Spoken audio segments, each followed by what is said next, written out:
আমি তো এখানে বসে আছি এটা ভেবেই আমার খুবই ওভারওয়েলমিং লাগছে, কারণ এত এত সিনিয়র সবাই। আর তারিক স্যার যেটা বললো শুরুতেই যে তার সাথে আমার শুরুতে কাজ হয়েছিল 2021 সালে তানিম ভাইদের একটা প্রোডাকশনে। তখন আমি অভিনয় করতে পারতাম না, আমি ডায়ালগ ডেলিভারি করতে পারতাম না, অনেক ফাস্ট কথা বলতাম। আমি জানি না স্যারের মনে আছে কিনা, তিনি আমাকে ফাম্বল আর্টিস্ট নাম দিয়েছিল। অ্যান্ড উনি আমাকে একটা টাস্ক দিয়েছিল যে এটা শিখে 2 দিন পর তুই আসবি, দেখবো তোর পারফরমেন্স কেমন হয়। তখন আমার একটু ইমপ্রুভমেন্ট হয়েছিল তখন। আমি জানি না স্যার আপনার মনে আছে কিনা, তো ওই ওই জিনিসগুলো আমি সবসময় মনে করি। আর আমি সবসময় বলি যে তারিক স্যার আমার মেন্টর।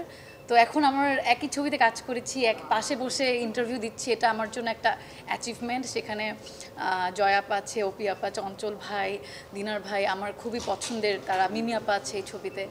তো এতগুলো সিনিয়রদের মাঝখানে আমি যে ভয়ে কথা বলতে আমার এখন গলা কেঁপে যাচ্ছে। তো বসে কথা বলতে পারছি, এটা খুবই ভালো লাগছে। সেটা যে তারিক ভাই তোমার এই সিনেমাতে উৎসবে সম্পর্কে কি হয়? বলবো, আমার এক্স হাজবেন্ডের মামাতো ভাই, মানে আমার আমার ভাসুর, আমার ভাসুর। থ্যাংক ইউ ভেরি মাচ, তুমি স্মরণ রেখেছো।